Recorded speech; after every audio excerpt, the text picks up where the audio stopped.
தலைவருக்கு செல்ல இருந்து தம்பி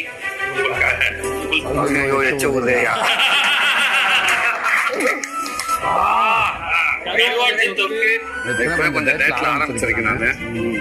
ஒரு நாள் தம்பி கப்பல தண்ணி மட்டும் விடுங்க. கையில அள்ளி சாப்பிட்டு வந்தேன். இது ஸ்பூன்ல சாப்பிட்டு அசிங்கப்படுத்த கூடாது தம்பி.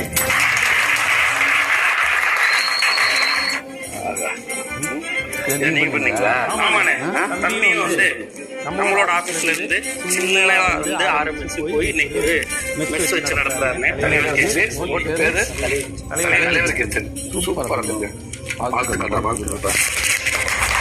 உங்களுக்கு எல்லாம் அண்ணன் விட்டு கை